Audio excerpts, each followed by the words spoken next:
Quarta-feira, quarta semana do Advento. Eu sou o Padre Pedro Paulo e começamos agora mais um programa, a Bíblia do mundo de hoje. Bem, recuamos no tempo, mesmo porque no cristianismo nada nasceu ontem pela manhã. Enquanto a ciência tão orgulhosa, vicejante, na sua forma atual, resulta de mais ou menos um século, 2 séculos quase, nem 2 séculos inteiros atrás, o cristianismo é uma história que, além de iniciar-se há 2 anos atrás, tem um passado profícuo de mais de 2.000 anos, que é a história de Israel. Não por acaso, a igreja abraçou e completou o cânon judaico, dando a ele uma forma imensa, visto que o menino não veio apto. Ele é filho de ancestrais promessas, que foram se intensificando no tempo pelas vozes dos profetas, vozes com autoridade, porque não eram vozes humanas, mas eram o proferimento da vontade explícita de Deus, o Messias, nas suas diversas formas. Israel sabia, apesar de tantas situações difíceis, que era depositário de uma esperança única. Aliás, nos lábios de Zacarias, pai de São João Batista, encontramos sintetizada, cristalizada esta verdade. Bendito seja o Senhor Deus de Israel, porque visitou e redimiu o seu povo. Esta visita de Deus, essa parousia que vai ocorrer na noite de Belém.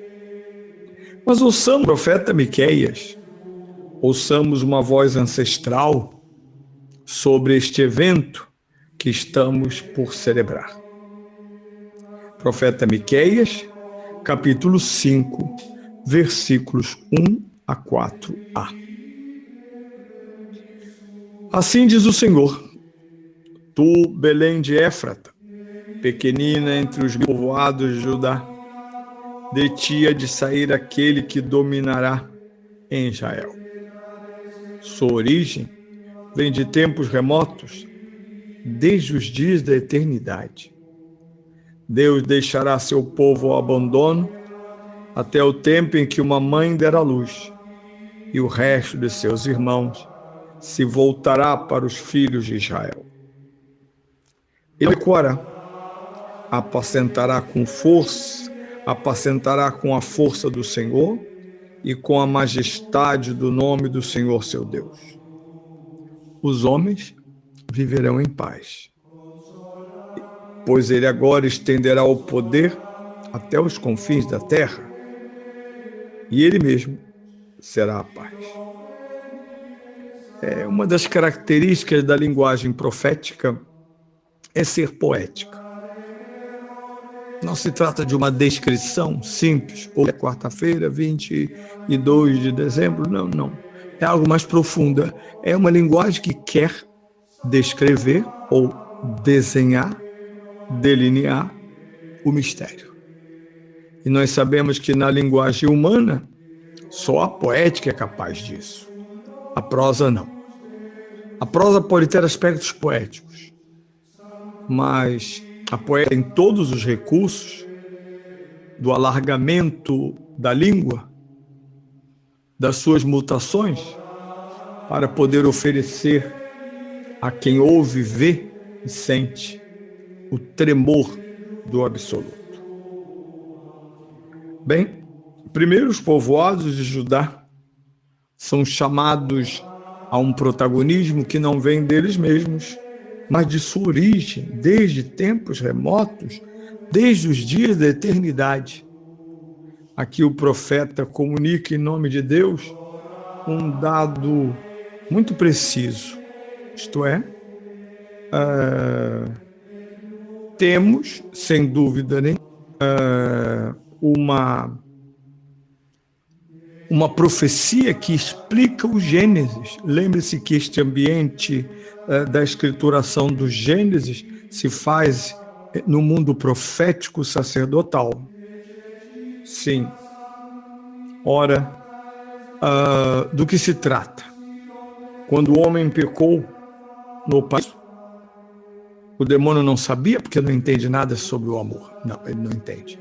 Então ele não percebeu, nem poderia, que mesmo diante da catástrofe inevitável do pecado, da expulsão e todas as outras que vieram, advindas, aliás, do pecado, fratricídio, o dilúvio, a Torre de Babel, toda a miséria que se espalhara graças ao pecado, era desproporcional àquilo que estava no coração de Deus. Isto é, Deus não deixara, ao contrário, de amar as suas mais importantes criaturas.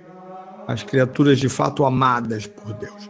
Tudo é amado por Deus, porque Deus é amor. Mas o homem tem um lugar especial no coração de Deus. Por isso, quando lemos o Gênesis, quando Deus está aplicando as penas do pecado, nessas penas do pecado, já está presente a salvação do gênero humano. Por isso, Judá receberá aquele que desde a eternidade era e permanece plano salvífico de Deus. Israel deverá esperar um sinal de Deus. E qual é o sinal? Uma mãe dar à luz. Alguém diria, mas bem, isso ocorre, parece natural, mas não a virgem. Uma virgem jamais dará à luz. Esse é o sinal. Eis que uma virgem dará à luz. Este é o sinal. Nós lemos na segunda e sexto de Isaías, capítulo 7.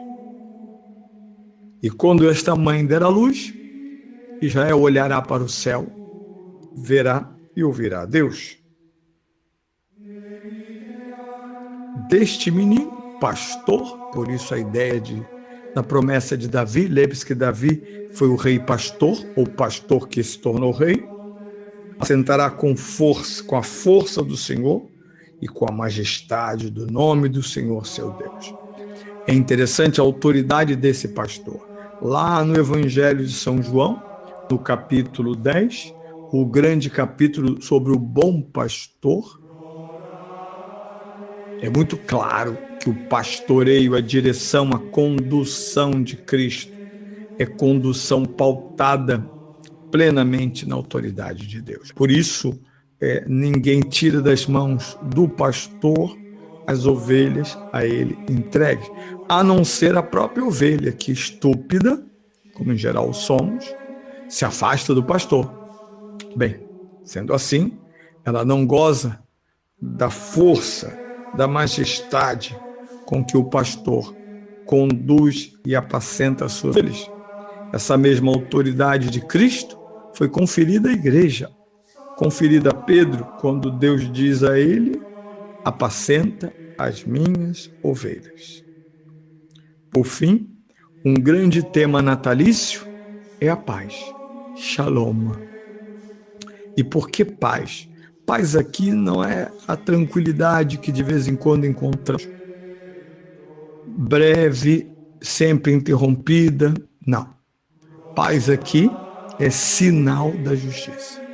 Santiago diz que a paz caminha nos rastros da justiça. E justiça não significa o que nós homens entendemos que seja correto ou incorreto, ou a retribuição. Não. Justiça aqui significa que os desígnios de Deus estão sendo operados, que a ordem foi restabelecida, que os homens voltaram a serem, de fato, o que são: súditos de Deus, ovelhas do seu pastoreio. Sendo assim, é óbvio que o Cristo que nasce, Ele mesmo, será a nossa paz. São Paulo diz isso com muita clareza. Ele é a nossa paz.